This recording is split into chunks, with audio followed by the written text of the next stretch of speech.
Bienvenue dans le podcast Nouvelle Conscience. Nous discuterons ensemble de projets, d'œuvres et d'acteurs vecteurs d'espoir pour l'édification d'un monde plus respectueux du vivant et de soi-même.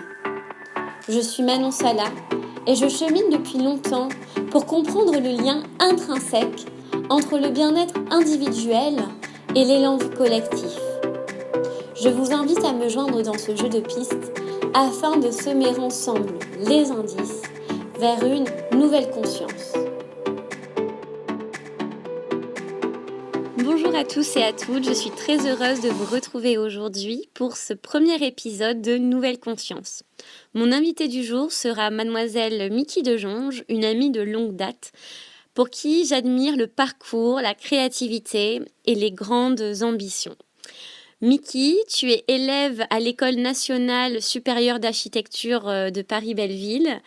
Tu es une personne extrêmement créative qui a participé à de nombreux projets à la fois en photographie, en dessin. Tu as fait de nombreux stages à travers l'Europe, aux Pays-Bas, en Espagne et en France. Tu termines aujourd'hui ton stage dans une agence d'architecture parisienne. Et tu as monté ta marque de bijoux Siempre que vous pouvez retrouver sur Instagram. Voilà, en la suivant directement sur les réseaux sociaux, sur le compte Mickey de Jonge.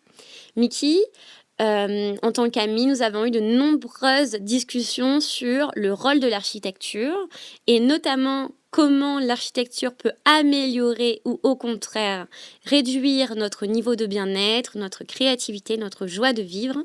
Et je suis heureuse d'ouvrir nos conversations aujourd'hui aux auditeurs et aux auditrices. Bonjour Mickey. Bonjour à tous. Merci Manon de m'accueillir dans ce studio parisien. Je suis ravie d'être ta première candidate et ta première invitée dans ton podcast. Et j'espère qu'il y aura plein de belles rencontres durant ce podcast. Je te remercie, c'est vraiment adorable. Donc ensemble, on a pu discuter à comment l'architecture peut nous relier au beau et aussi à nous-mêmes. Donc ma première question, ce serait pourquoi avoir choisi l'architecture et comment, selon toi, l'architecture permet-elle de se relier aux autres et à soi-même ? D'accord. Alors, très bonne question pour commencer. La raison pour laquelle j'avais choisi l'architecture, pour moi, c'était parce que c'est une discipline pluridisciplinaire. Donc, il y a plein de choses qui viennent jouer avec l'architecture. On a d'un côté l'espace, la créativité, mais il y a aussi beaucoup d'organisation. Pour faire un chantier, par exemple, il faut vraiment être en collaboration avec des entreprises. C'est toujours un travail d'équipe. Et moi, le travail d'équipe, ça m'intéressait toujours. Donc ça, c'était pour moi super important. Et sinon, au niveau de comment ça nous relie aux autres, justement, je pense que ce travail d'équipe nous relie aux autres. Mais c'est aussi une discipline qui est vraiment faite pour améliorer la vie des gens, améliorer leur confort, vraiment lutter contre les logements insalubres, faire en sorte que tout le monde ait un toit au-dessus de sa tête pour dormir le soir. Donc dans ce sens-là, c'est une discipline qui permet vraiment de s'occuper des besoins un peu primaires de chacun. Et nous, on essaye de lui donner une touche un peu esthétique et c'est ça qui fait aussi le côté beau de l'architecture, quoi. D'accord. Donc vraiment, d'après ce que tu dis, vraiment c'est... Pour reprendre la pyramide justement de Maslow, c'est vraiment la base, avoir son toit, s'y sentir bien, sa sécurité. Exactement. Et l'architecture permet justement cela. Oui. Et est-ce que tu penses que justement donc, l'urbanisme et l'architecture donc, sont une solution ou au contraire, la façon dont on imagine les villes aujourd'hui peuvent réduire cette sécurité et ce bien-être intérieur ?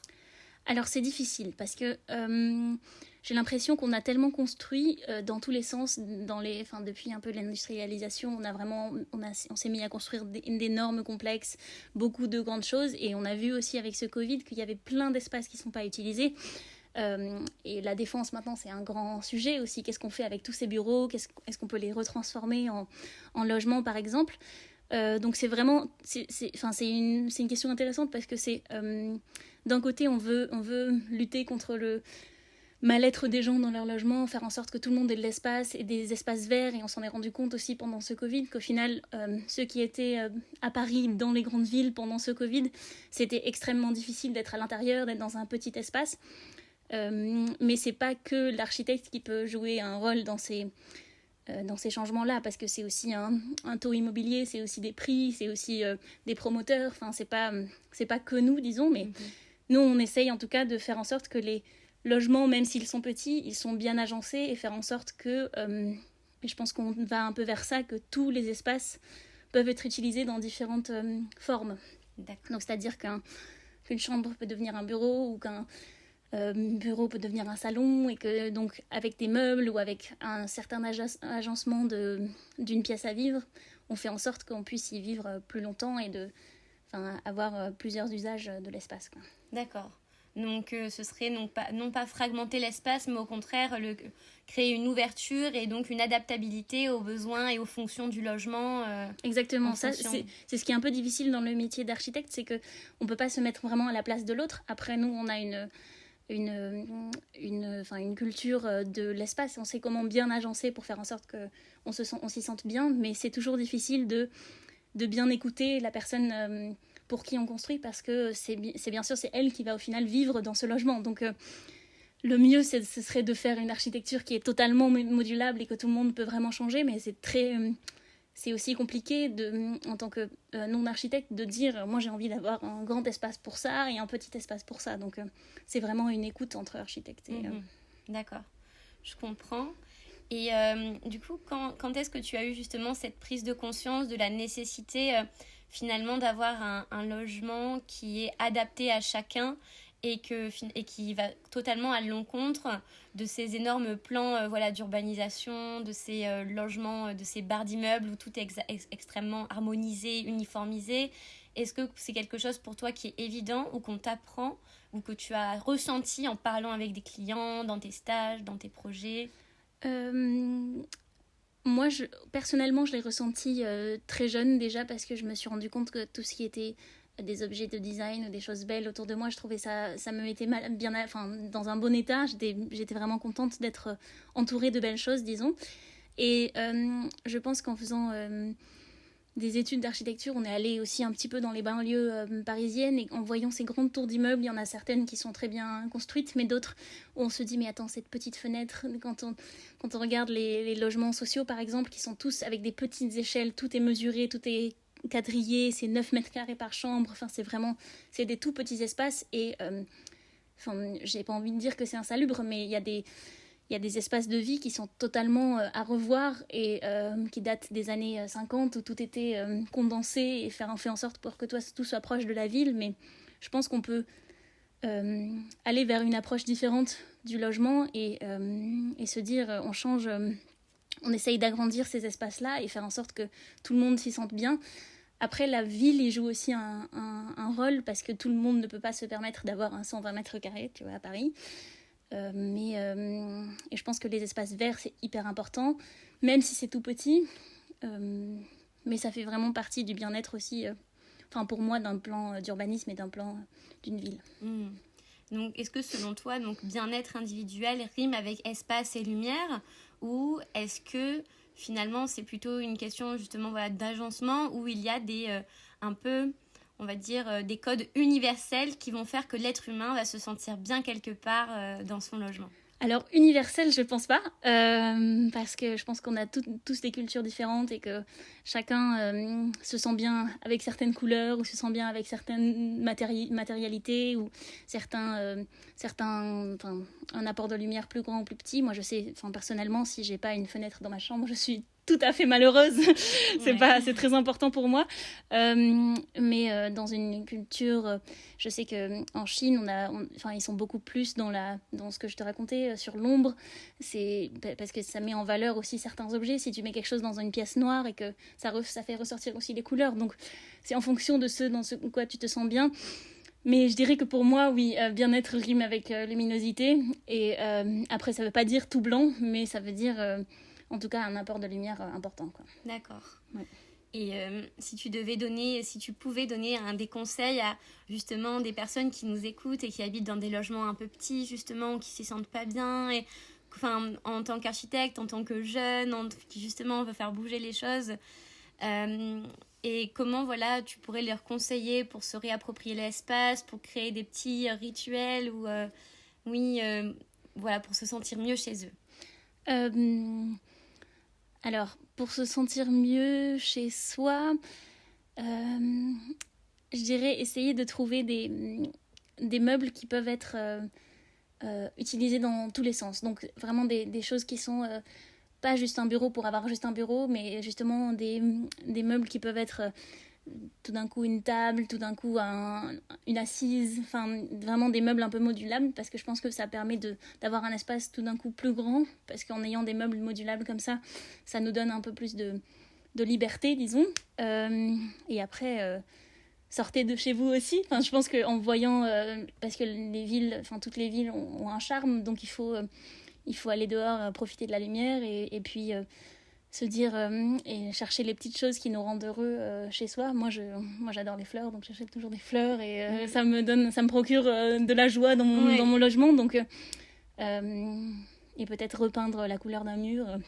Si ça me donne envie, se dire pourquoi je ne peindrais pas ces murs en jaune, ça m'apportera de la gaieté, et puis ne pas se donner des contraintes de est-ce que mon propriétaire va être d'accord avec cette couleur sur mon mur, non mais moi ça me rend heureux, vas-y j'y fonce, tu vois, donc je pense que ce serait plus un conseil comme ça.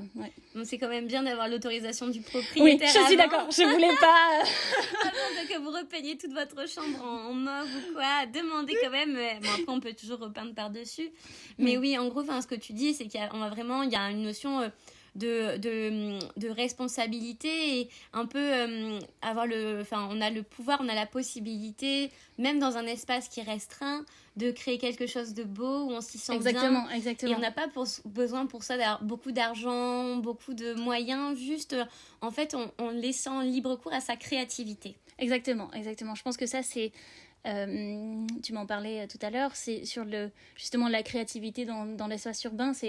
Parfois c'est compliqué parce que tout peut être rigide et codifié, mais il faut se dire si moi j'ai envie de faire une chose créative, je dis pas du tout de délinquance, mais si j'ai envie d'être créatif aussi en ville ou chez moi dans mon appartement, laissez-vous aller et faites en sorte que la créativité évolue, quoi. C'est super important, et je pense que le fait d'être dans un espace agréable donne aussi beaucoup de créativité, et je pense que ça aide. Ouais. Et est-ce que tu penses justement que le fait que tout soit bétonné, ce bruit incessant, un peu tout ce qui est typique de la ville va pouvoir bloquer ou développer notre créativité, parce que finalement notre créativité on va la chercher à l'extérieur de nous, en allant voir des musées, en allant voir des expositions dans des musées, en allant au cinéma. Est-ce que tu penses que comment la ville est agencée avec cette idée de devoir aller à l'extérieur pour s'amuser, pour voir du beau, ça bloque ou au contraire ça permet de développer cette créativité-là? Moi je pense que en tout cas, la créativité chez moi, elle vient quand je vois des choses que je ne connais pas. Donc, c'est plutôt en allant à l'extérieur de chez moi que je développe justement cette créativité. Mais il faut être curieux, en fait, je pense, plutôt. Et même en se promenant dans la rue, on peut croiser des gens, on peut voir des vitrines. Et même ça, c'est déjà assez... Ça peut déjà nous faire changer d'avis ou nous donner un peu de... Enfin, il faut être curieux, nous donner de la curiosité. Mais je pense que... la ville n'est pas vraiment faite pour s'exprimer super librement, même s'il y a certains endroits qui le sont plus que d'autres. Mais je pense qu'il faut juste être super curieux et se dire, si moi j'ai envie d'être attirée par certaines formes d'art ou d'entendre de la musique, il faut aller dehors. Et à ce moment-là, je pense que c'est dehors ou dans la ville qu'on trouve justement toute cette créativité, quoi. D'accord. Ouais. Donc toi, d'après ce que je comprends, tu as vraiment cette idée de profiter de ce que la ville nous apporte pour pouvoir se développer, et moins ce retour à soi à l'intérieur de chez soi par une introspection, se mettre devant la feuille blanche et se laisser aller à ce qui passe à travers de nous. Enfin, pour moi, je reviens souvent d'une promenade. Enfin, j'adore me promener et j'essaye toujours de me promener dans un autre quartier à Paris. J'essaye toujours d'aller voir un peu des endroits que je connais pas. Et en général, quand je reviens d'une balade ou quand je reviens d'une promenade, donc j'ai un peu vidé ma tête. Et d'un autre côté, je me suis inspirée. À ce moment-là, j'ai envie d'écrire ou envie de dessiner ou envie de peindre. Voilà. Mais disons que quand je suis dans ma routine habituelle, j'ai pas du tout cette créativité. Ouais. Donc c'est en changeant de. Enfin, en sortant un petit peu de sa zone de confort, je trouve qu'on découvre un peu plus cette créativité aussi en soi, disons. Ouais, c'est super intéressant ce que tu dis parce que dans ce cas, ça crée vraiment en fait une alliance entre l'extérieur et l'intérieur, c'est-à-dire C'est vraiment l'extérieur comme support pour voilà être curieux, pour créer la surprise, provoquer voilà l'étonnement et en même temps le retour à soi qui permet d'alchimiser et de concentrer toute cette nouveauté à travers différentes formes d'expression. Exactement. C'est tout à fait ça. Je pense que chacun a une manière à soi de développer un peu son intérieur et de développer aussi soit une créativité, soit une conscience aussi. Mais en tout cas, pour moi, c'est en me promenant soit en ville, soit dans la nature. Et je pense que j'ai la chance de pouvoir faire les deux. Tu vois, quand je vais chez mes parents, je peux être dans la nature. Donc ça, c'est toujours très agréable. Mais soyez curieux et n'ayez pas peur d'être surpris, quoi. Je dirais ça. Ouais. Donc, c'est super parce que quand on t'entend parler, voilà, j'ai l'impression que du coup, ça laisse la possibilité à quiconque, même s'il vit voilà, dans un milieu bruyant, un peu pollué, voilà, et on n'est pas obligé de vivre isolé dans la montagne, dans la campagne pour avoir la révélation créative. Et non, vraiment, c'est un peu un effort personnel, justement, après... De galvaniser tout ce qu'on a pu observer et de se poser la question, ok, comment maintenant je m'exprime à partir de ce que j'ai pu voir, écouter. Exactement, c'est un peu, comment est-ce que je trouve toutes ces petites choses qui m'inspirent dans mon quotidien.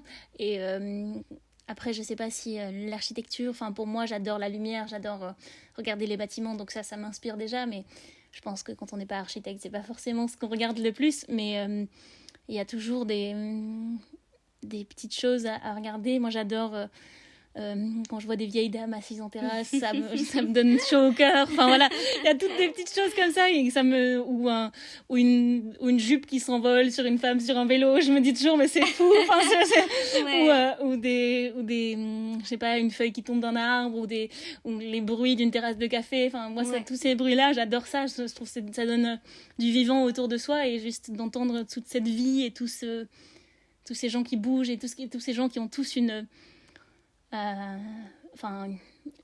qui font un truc dans leur vie. Moi j'imaginais toujours quand j'étais petite avec ma sœur, on s'asseyait sur la terrasse et on regardait toujours les gens passer, on s'imaginait leur vie. Je le fais toujours encore un peu, ça me permet de m'évader un peu, quoi. D'accord, oui, voilà, c'est très beau d'essayer de trouver le beau partout. Et est-ce que tu penses que l'architecture t'a aidé à avoir ce nouveau regard sur le monde, c'est-à-dire chercher la beauté dans le détail, un peu la splendeur dans le quotidien, ou c'est quelque chose que tu crois qui est inné chez toi? Je pense que c'est quelque chose que j'appréciais déjà, mais je savais pas où est-ce que c'était, ce qui était ce que j'appréciais vraiment dans les détails. Et en commençant mes études d'architecture, on faisait énormément de dessins à la main et on faisait beaucoup de dessins aussi dans la rue. Donc on avait tous des grandes planches, c'était très chouette, on était tous des jeunes élèves avec nos grandes planches de dessin. Et nos profs nous demandaient de faire le bon cadrage dans une certaine rue. Et donc on dessinait pendant une après-midi entière le passage, les bâtiments, l'écartement entre les fenêtres, vraiment c'était hyper précis. Et moi au départ j'étais pas très douée, mais j'ai appris à dessiner en perspective. Et je pense que en passant vraiment beaucoup de temps devant un paysage précis ou une scène urbaine précise, ça nous forme un petit peu à regarder plus les détails et plus les choses qui sont petites. Et sur le moment, quand j'étais en première année, je me disais, mais qu'est-ce que je fais là? Pourquoi ça fait 5 heures que je suis là? Mais devant cette fenêtre... devant cette fenêtre, à encore dessiner cette menuiserie, quoi. Et maintenant, je me rends compte que c'est vraiment... ça m'a appris beaucoup de choses et justement de voir ces détails, au final, ça permet de mieux déciler nous-mêmes et de bien regarder ce qui est autour de nous, quoi. Ouais.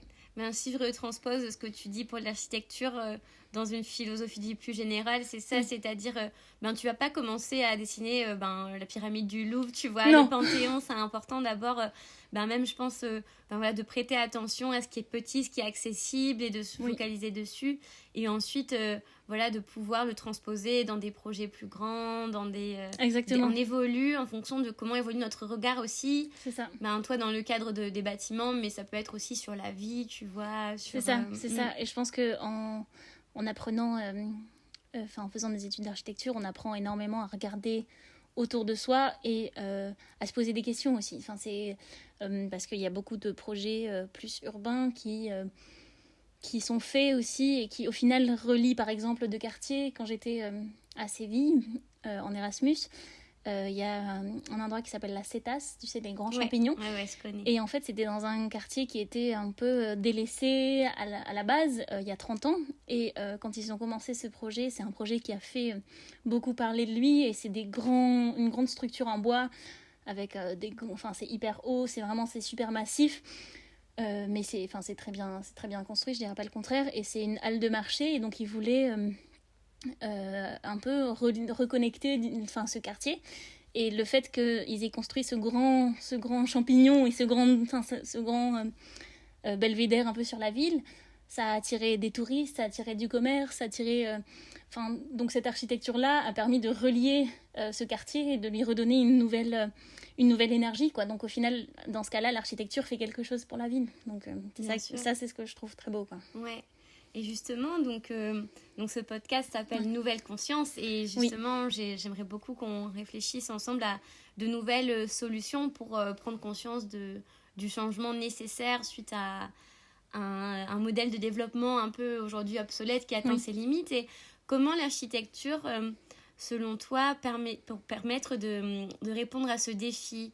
Donc une plus grande conscience de la nature, se rapprocher de la nature tout en étant en ville parce qu'on est dans un environnement majoritairement urbain. Et comment aussi se relier à soi et par l'architecture, comment l'architecture peut-elle répondre aux défis de ce post-pandémie et également le réchauffement climatique. C'est une bonne question. Moi, j'ai un peu ma propre philosophie écologique de l'architecture, disons. J'aime beaucoup le patrimoine et je pense qu'il y a beaucoup de choses qui sont déjà patrimoine. Enfin, tout ce qui est construit autour de nous deviendra un jour patrimoine. Donc, pour moi, une approche écologique de l'architecture, c'est de réutiliser des bâtiments qui n'ont plus de sens ou qui sont là juste pour la décoration, disons, et à qui on peut donner une deuxième vie, lui proposer un deuxième programme, faire en sorte que une ancienne église devienne des logements ou un hôpital devienne un commerce, ou pour que justement, au lieu de détruire et d'avoir tous ces débarras, le bâtiment c'est un des plus grands producteurs de déchets au monde. Enfin, c'est même plus que les avions et les voitures, disons. C'est vraiment c'est le bâtiment qui produit justement tous ces déchets. Donc je pense que c'est très important que en tant qu'architecte on prenne conscience de ça. Et c'est dur de changer en 3 ans, en 2 ans la mentalité, parce qu'il y a aussi toutes les entreprises avec lesquelles on travaille sont bien sûr habituées à travailler d'une certaine manière. Mais donc un peu mon approche à moi, parce que j'aime aussi justement les bâtiments anciens et leur donner une deuxième peau, disons. Pour moi, c'est un peu cette approche-là qu'il faut avoir en tant qu'architecte, donc de se dire je vais pas tout redétruire, pas tout reconstruire de zéro, mais un peu dans la réutilisation, de réutiliser certains morceaux, de garder un peu la peau du bâtiment qui est déjà là, et puis les choses qui sont en mauvais état, de les reconstruire, et puis les choses qui sont en bon état, leur donner une nouvelle occupation, quoi. Ouais. Et est-ce que tu aurais des exemples justement de bâtiments qui ont connu ce plan-là de rénovation en France ou à l'étranger ? Alors, par exemple, l'Hôtel Dieu de Lyon, c'était un ancien hôpital et maintenant c'est devenu un commerce avec un hôtel. Enfin, après, c'est toujours la question qu'est-ce qu'on fait de l'âme du lieu. Enfin, il y a toujours une âme dans un bâtiment, il y a toujours une histoire, donc il faut bien pouvoir la conserver. Des autres bâtiments qui ont changé de peau, par exemple à Bordeaux, il y a un endroit, moi j'adore, il y a un restaurant dedans, ça s'appelle Darwin, je crois, c'est à côté de la Garonne, et en fait c'était des grandes friches, des friches où ils faisaient de la production industrielle, je ne saurais pas te dire de quoi c'était, mais et ils ont retransformé cet endroit en lieu culturel, en musée, il y a un restaurant justement. Ouais, je connais, c'est super. C'est super. Ah ouais, c'est et génial. donc, et quand tu te dis, bon, c'est un ancien bâtiment qui a vécu, qui a une histoire, et lui redonner de la jeunesse et que ça attire aussi des gens, ça, je trouve ça super beau, tu vois. Pour moi, c'est de cette manière-là qu'il faut construire. Je comprends bien qu'il faut construire certaines choses nouvelles et qu'il y a des normes et que tout n'est pas possible, mais il faut être assez créatif pour se dire, bon, moi je prends ce challenge et j'essaye de rendre cette ancienne friche un nouveau lieu extraordinaire, quoi. Bah ouais. Mais est-ce que tu penses que pour ça, il faut qu'il y ait de la demande de la part des acheteurs, donc des individus, des entreprises, ou est-ce que vous, en tant qu'architecte, vous avez cette chance, ce pouvoir de pouvoir justement impulser ce changement, cette nouvelle dynamique? C'est difficile parce que je pense que nous, en tant qu'architectes, on a la capacité de voir que les bâtiments peuvent avoir une deuxième fonction, mais on n'a pas le pouvoir d'achat de tous ces bâtiments-là, donc on peut pas, je pourrais pas sortir de ma poche l'argent qu'il me faut pour acheter une friche, tu vois. Donc je pense que c'est aussi une question, donc c'est un peu une conscience commune, tu vois, une conscience commune un peu écologique, parce que si la mairie ou une mairie ou des promoteurs achètent des friches et se disent, bon, alors on va pas tout détruire, mais on va demander à un architecte ce qu'il en pense. À ce moment-là, on peut intervenir, mais malheureusement, tous les bâtiments ne nous appartiennent pas, sinon je suis sûre qu'on aurait plein d'idées. On est tous des rêveurs, un peu, les architectes, donc on a plein de projets différents, mais je pense que c'est un peu quelque chose de commun, tu vois, c'est pas que aux mairies, c'est pas que aux promoteurs, c'est pas que aux individus, mais c'est tout ce monde-là, si on travaille ensemble, on peut créer un peu un monde de demain plus tourné vers l'écologie et où les gens sont... moi, je suis peut-être un peu utopiste, mais j'aimerais bien que les gens soient heureux dans leurs endroits, quoi. Ouais. Ben voilà, on en parlait au début. Si on n'est pas heureux chez soi, c'est difficile après c'est clair. de l'être à l'extérieur. Donc, c'est vrai que c'est une base. Et puis en plus, notre base, c'est le sol. Et le sol, c'est la terre. Donc, si on ne respecte pas la terre... C'est clair. On commence justement sur de mauvaises terres. Ça me fait penser sur de mauvaises bases. Tu sais, en Argentine, avant de construire quelque chose, ils font un don à la Madre Tierra, tu sais, la Pachamama. Et donc, du coup, même si tu construis, finalement, il y a une connexion au lieu, à la terre, à son histoire. Et nous, on s'en est déconnectés. Exactement, c'est vrai. Et par exemple, dans des villages africains, c'est toujours construit autour d'un arbre. Donc ils plantent d'abord un arbre et ensuite ils construisent autour. Comme quoi l'arbre, c'est vraiment le centre du village, c'est vraiment les racines aussi un peu du village. Et autour de ça, se construisent les maisons, tu vois. Donc de se dire, on plante quelque chose en premier, ou on fait une petite bénédiction à la terre sur laquelle on construit. Je trouve ça super beau. Au final, on peut pas toujours mettre de la verdure par-dessus et juste en décoration, tu vois. Il y a des projets d'architecture qui sont très compliqués, où on essaye de planter des arbres très en hauteur, mais au final ces arbres restent toujours petits parce qu'ils peuvent pas vraiment grandir et prolonger leurs racines, donc c'est difficile. Et je pense que essayer d'avoir un peu une conscience un peu aussi de là où on s'implante et là après je comprends que dans une grande ville c'est pas toujours facile, mais il y a des projets urbains où au final il y a une très petite partie qui est bétonisée, où on laisse libre cours à la terre à faire que la terre permet elle-même de filtrer l'eau et ça évite aussi des inondations. Oui, bien sûr. C'est qu'en fonction de comment on construit, on va pouvoir régler des problèmes, mais on va pouvoir aussi en ajouter certains. C'est ça. Donc, et est-ce qu'on vous apprend ça justement dans votre formation à justement répondre aux défis écologiques, à limiter la bétonisation des sols? Est-ce que c'est quelque chose qui fait partie de ton cursus? Pas au départ, mais c'est quelque chose qui rentre de plus en plus, je pense, dans les études d'architecture. Et j'ai l'impression que on a tous un petit peu cette conscience, et on a eu des intervenants aussi dans certains cours qui nous ont permis de montrer des projets qui sont en cours de construction.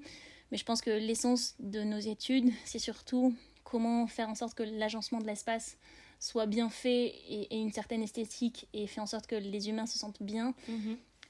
Et la partie écologique est venue plus tard dans mes études aussi. Donc, c'est pas la première chose à laquelle on pense en tant qu'étudiant architecte, je pense. Mais je trouve que ce serait quelque chose qui doit être encore plus présent dans les études. Et on a fait quelques cours de construction très intéressants qui justement nous proposaient de travailler sur un matériau, de choisir un projet construit d'un matériau.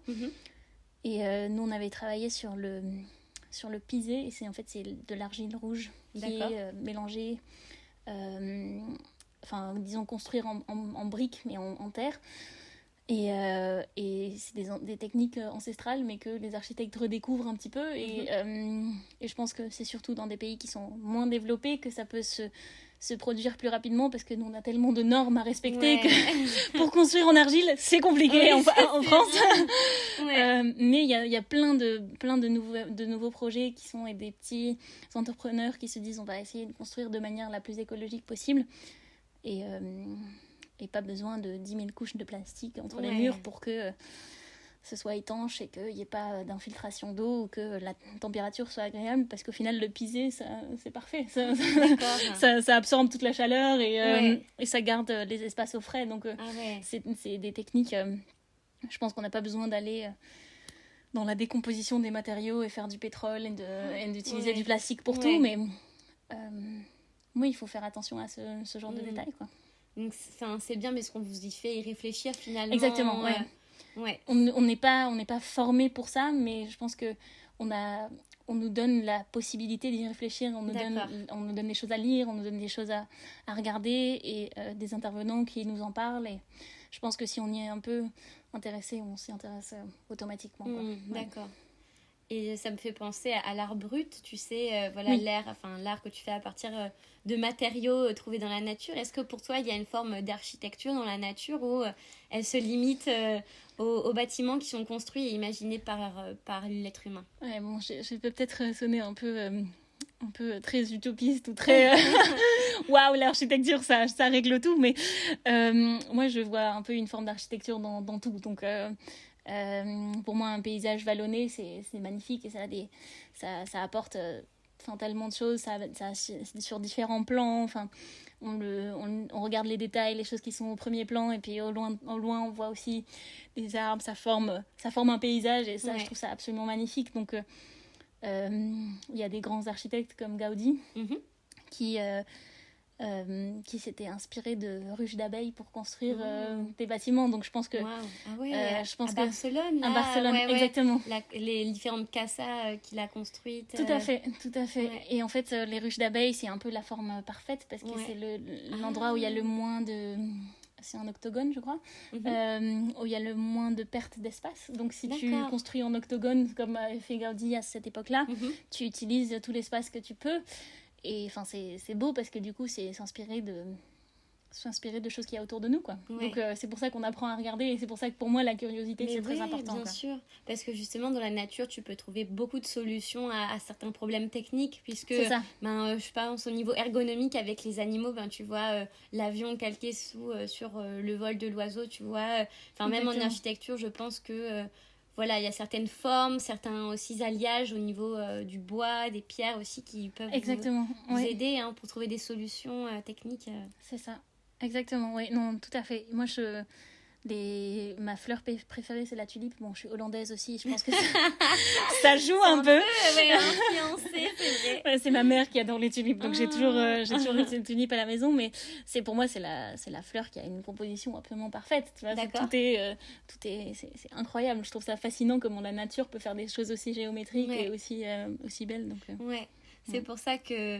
peut-être que ça pourrait être intéressant d'avoir un cours sur ça, si des architectes nous écoutent, sur comment apprendre à l'observer, la nature, pour s'en C'est inspirer et donc la préserver, parce que c'est en connaissant que on a envie de conserver, tu vois, en connaissance, voilà, qu'on a envie de le protéger pour vous en servir, et qui est plutôt une interaction, plutôt qu'une coupure entre la culture, le monde social, urbain et la nature.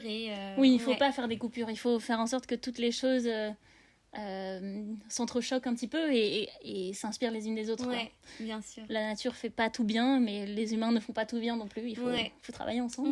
Ouais. L'architecture peut aider la nature, comme la nature peut aider l'architecture. Le développement de l'architecture. Ouais. Exactement.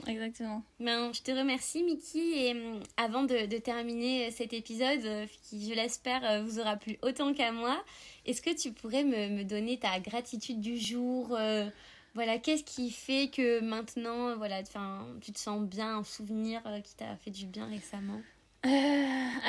Tout récemment, ce matin, je suis allée faire un petit tour en courant et il faisait hyper beau, grand soleil, et je suis passée par le jardin des Tuileries et c'était presque seul au monde, c'était à 7h du mat, donc il n'y avait pas beaucoup de monde, il y avait quelques voitures au loin et quelques cyclistes, mais j'ai pas croisé beaucoup de monde, et juste le fait de voir cette lumière matinale justement à travers les feuilles qui se reflète sur l'eau, je trouve ça tellement beau, ça m'inspire beaucoup, et quand je suis rentrée chez moi j'étais essoufflée et toute rouge. J'ai pu le voir. Une vraie tomate, mais super contente, quoi. Donc ça m'a donné un boost pour la journée, et ça c'est top. Super. Vraiment merci beaucoup, Miki. Merci à toi.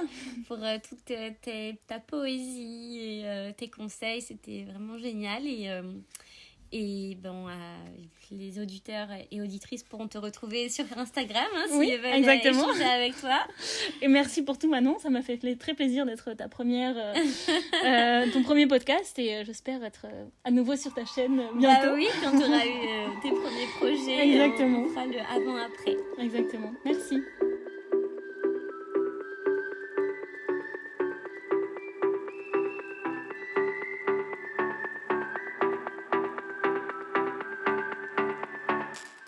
Merci pour votre écoute.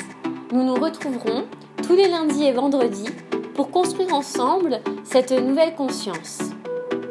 En attendant, vous pouvez me suivre sur la chaîne YouTube du podcast ou bien sur le compte personnel Instagram. À bientôt!